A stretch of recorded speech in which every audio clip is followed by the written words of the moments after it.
hear you. I hear you. You said it with the view count. You're tired of the second gen content. You guys on this channel never really liked it in the first place, though, did you? You're all about the Shelby. So from here on out, for the foreseeable future, Shelby content only. You guys are in luck. This thing is only going to be used as a workbench from now on. After I pull the trash out. So let's jump back on this Shelby and let's get this thing going. My name's Austin. This is the Mopar Garage, and we build cool stuff in here.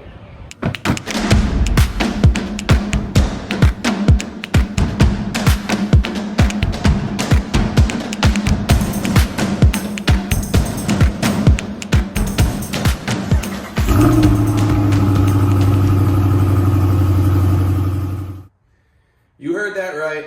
Shelby only on this channel for the foreseeable future. I really want to get this thing done and on the road this summer for Hot Rod Power Tour. And in order to do that, I think we need to get this engine back together and running by probably mid-February, right? So in a couple days now, I'm bringing the turbo out to Steven Seals, who owns TurboDodgeParts.com.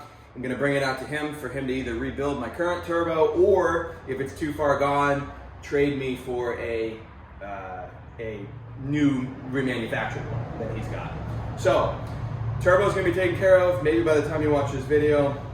I'm bringing the head to a local shop here to go through and rebuild if need be, or touch up, or take measurements, all that good stuff that I don't have the machine work skills to do.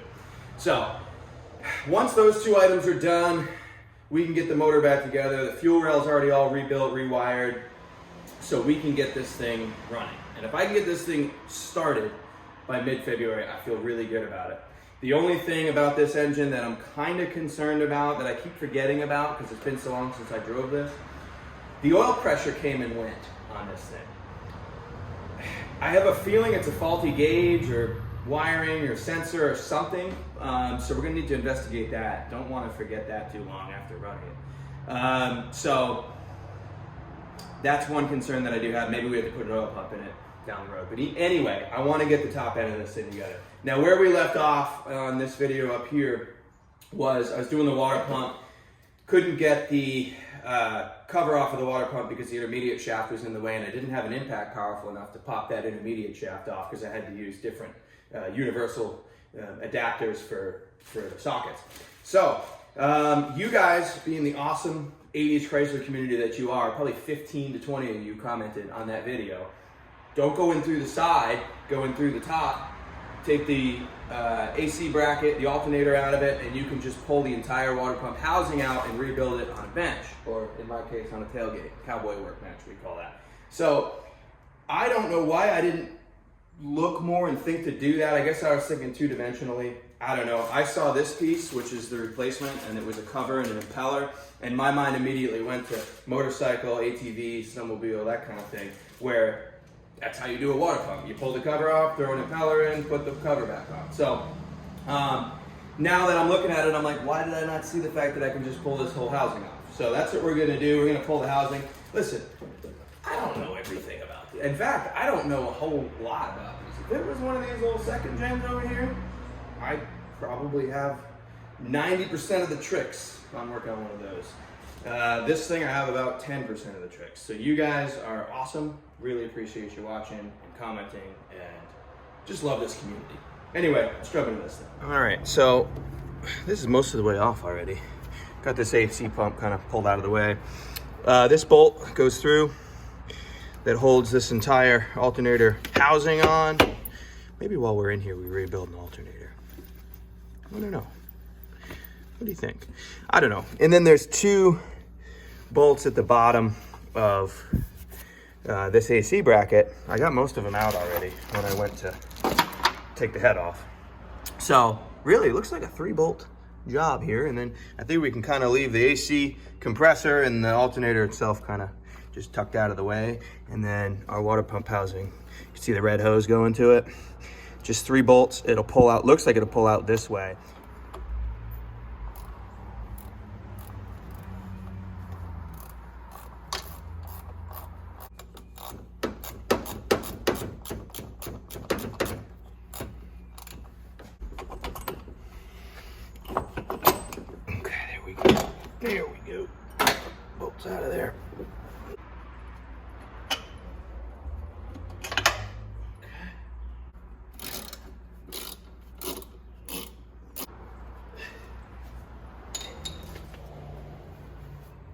Chrysler genuine air, it says on here. Oh. That's how you know that probably doesn't work. All right. Let's see, what else is on this? How do I...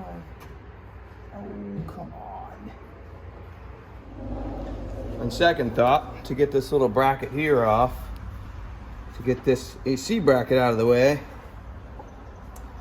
we're gonna have to pull this motor mount bolt. Now, why would you design, you don't need to pull it all the way, but just get it, I guess it'll rotate forward out of the way. So just the nut. Why would you design an AC bracket to where you had to pull a motor mount nut? I don't know. The design on these things are, I just have questions. Can't find a dang deep 18. My socket set goes right from 17 to 19, because that's good. Oh, so, we're doing it. We're doing it the backyard. We're doing it the Mopar Garage way here. You don't have the right tools? Well, that's okay, because you make them.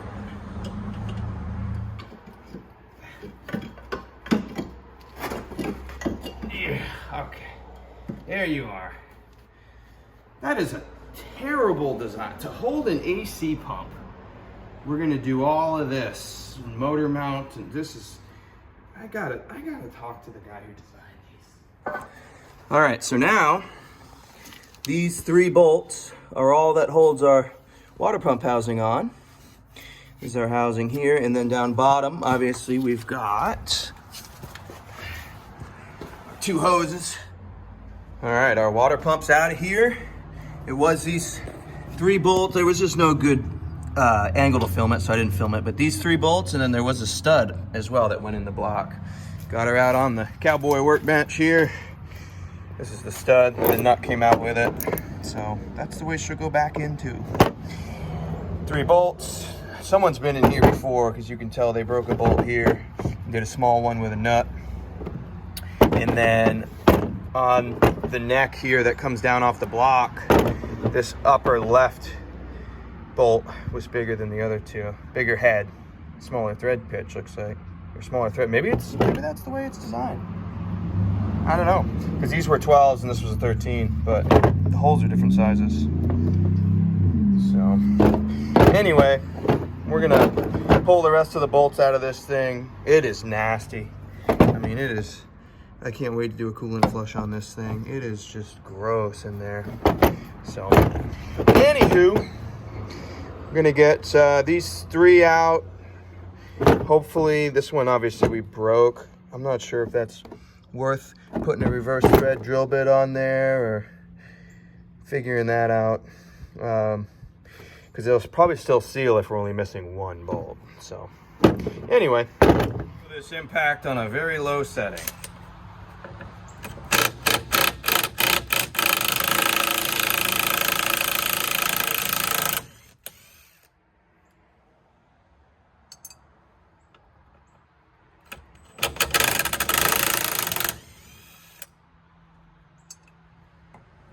For this last one, ooh, she corroded. All right, that one's gonna require a little more finesse.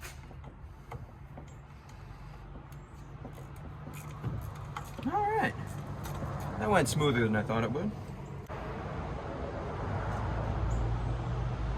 Yeah, that's been drilled out. So they definitely broke one of these prior.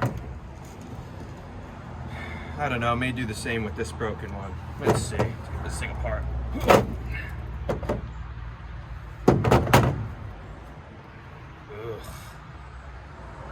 This impeller wasn't even sitting on here straight.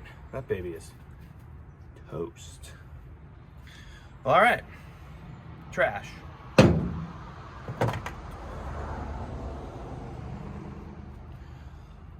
Inside of the water pump, nice and corroded. This thing needs like a full-on coolant flush. It is nasty in there. Yeah. Got me some of these carbide scrapers. They just work fantastic for gasket services. Although this gasket service here is pretty effed up.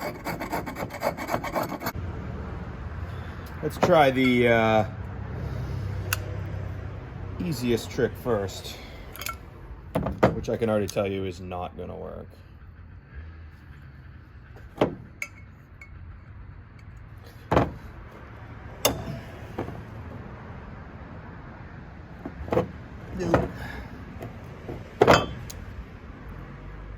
We can drill it out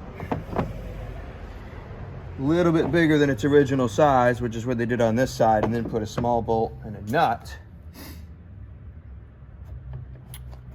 Maybe that's the direction we go.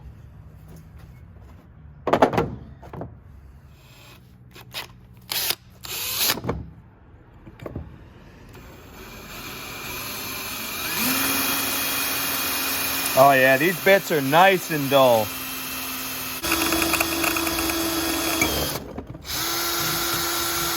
Success. All right. Now that that bit is even duller than it already was.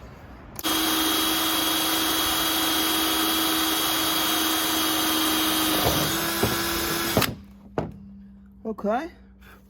One more size up should do it. All right, we got our custom hole drilled. This O-ring here on the engine side, this is where it goes onto the block. It's just junk. See if we can get that out.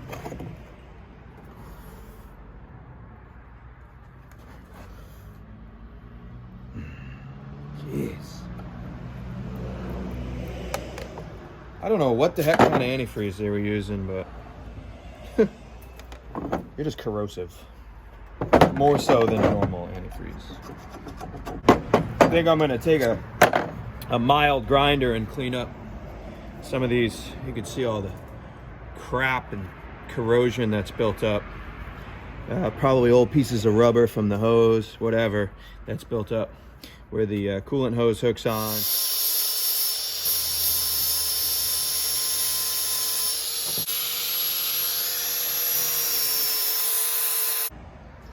All right, that's good enough there. I just wanted to give these clamps a little better shot at seating these hoses. Gonna have to go down to the hardware store, get me some custom small bolts with some nuts so that we can replace this old one that was homemade and make a new homemade one. And then get this thing ready to go back on. All right. Quick trip down to the old hardware store. I got me a little wire wheel to clean up some gasket surface here. And a couple bolts and screws. I mean, bolts and nuts for this thing. Let's get her back together.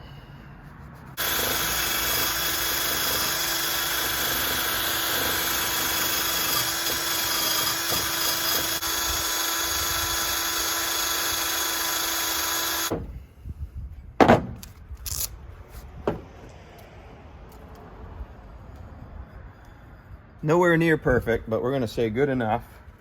I'm also going to take it to this guy here.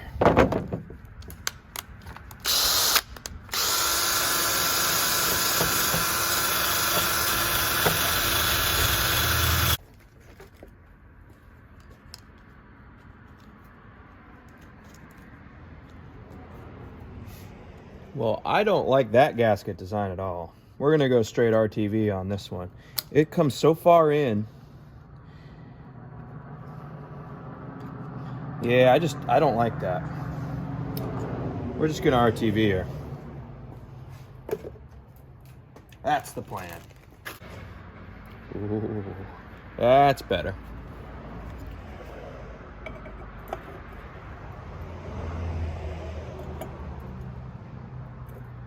Perfect. All right, cool.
All right, water pump's back together. I greased up this O-ring, and I decided I'm gonna use a little bit of RTV on the outside too, because just don't totally trust that sealing surface.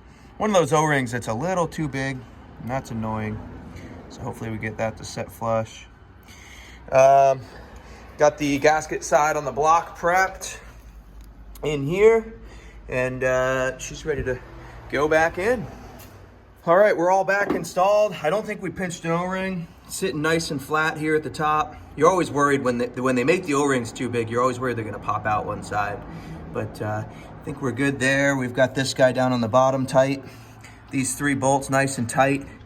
Now all we gotta do is throw this alternator bracket back in, AC bracket, and then the alternator, and then rest the AC compressor back in there. We got a job complete.